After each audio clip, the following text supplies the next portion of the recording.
Kepuasan terhadap Presiden Jokowi tertinggi sedunia. Bukti isu Islamfobia hanyalah sampah. Isu Islamfobia adalah isu besar yang digoreng pihak oposisi. Kenapa penulis sebut besar? Karena propagandanya yang masif, melibatkan banyak aktor, mulai dari obrolan warung kopi hingga masuk ke forum akademis. Penulis pernah berbincang dengan seorang dosen jurusan politik di salah satu universitas di Jawa Barat. Dia berkata bahwa pemerintah saat ini ada kecenderungan membenci segala sesuatu yang berbau Islam. Ketika ditanya siapa jagoan dia untuk 2024, orang ini sok bijak dan netral. Mungkin dia tidak tahu kalau lawan bicaranya adalah pemerhati kaum radikal sejak 2014. Dengan ribuan artikel yang menguliti kaum radikal helai demi helai, seperti menguliti bawang bombay. Sekali-kali pamer CV boleh dong penulis ya. Tapi sayang sekali, tampaknya isu Islamfobia ini gagal total dan terbukti merupakan isu sampah. Data statistik lewat survei membuktikan kalau kepuasan terhadap kinerja Presiden Jokowi adalah yang tertinggi di dunia. Ya, Kadrun paling akan bilang, survei kan bisa dibayar. Tapi silahkan pembaca perhatikan berbagai medsos, khususnya TikTok yang saat ini sedang tren. Kalau Twitter kan bisa saja akun bot dari orang yang sama. Tapi kalau di TikTok, kebanyakan adalah video yang ada orangnya. Real.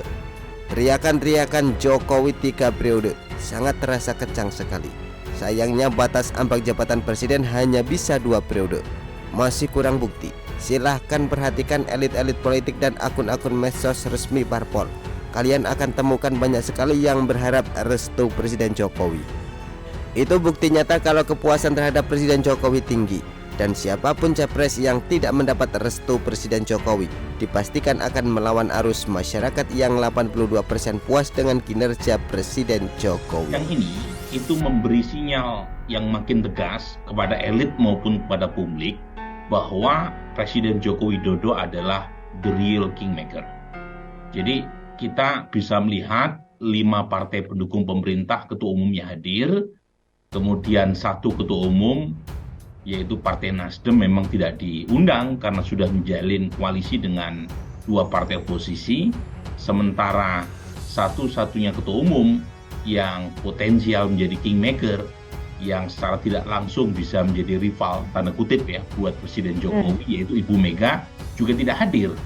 Jadi 5 partai yang hadir ketua umumnya itu kira-kira menegaskan sebagai koalisi yang real ketua kingmakernya adalah Presiden Jokowi. Menariknya, selain Presiden Jokowi ada lagi seorang pemimpin yang kepuasan terhadap beliau tertinggi kedua di akhir masa jabatannya. Siapakah beliau? Beliau adalah Narendra Modi, PM India yang juga diterpa isu anti-Islam alias Islamfobia. Loh, kok bisa sama? Ini menjadi bukti kalau isu anti-Islam alias Islamfobia adalah isu sampah yang sudah banyak tidak dipercayai masyarakat dunia. Kenapa ini bisa terjadi? Alasannya simpel. Karena pemain-pemain yang memainkan isu ini adalah orang-orang goblok yang tidak paham keterbukaan informasi saat ini sudah bisa dinikmati hampir seluruh manusia di dunia ini. Sementara isu-isu Islamfobia yang dimainkan masih jurus-jurus playing victim murahan yang gampang di-counter. Contoh, di Indonesia isu yang dipakai adalah penangkapan ulama, di mana setelah diselidiki ulama-ulama yang masuk penjara hanyalah ulama-ulama residivis macam Bahar bin Smith dan Bibip Thoyib. Adapun seperti almarhum Maher dan Suki Nur, pada dasarnya mereka hanyalah ulama-ulama jadian. Paling sisanya ustadz-ustadz atau guru ngaji yang ketahuan mencabuli santrinya. Kalau ini jumlahnya tidak terhitung. Tapi apakah ini bukti pemerintah Islamfobia? Tidak. Karena ustadz atau guru ngaji cabul memang layak masuk penjara. Adapun ustadz, ulama atau pengajar lain, semuanya aman-aman saja. Walaupun tidak sedikit yang ceramahnya menjelekkan agama lain, macam Falik Witiau, Was, Irene Handono, dan lain-lain.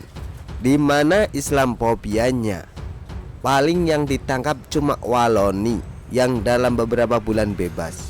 Itu pun cuma sebagai tumbal Muhammad Kece yang dipenjara 10 tahun. Padahal kelakuannya sama dengan Waloni.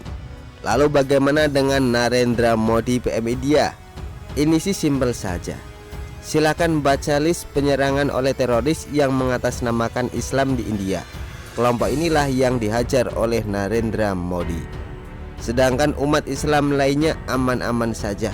Bahkan dibiarkan berkembang biak sampai diprediksi India akan jadi negara Islam terbesar mengalahkan Indonesia. Jadi lagi-lagi isu Islamofobia mentah. Bukti nyata bahwa isu ini hanyalah sampah. Begitulah kura-kura. Artikel dari show.com ditulis oleh Jaya Wijaya. Bagaimana menurut Anda?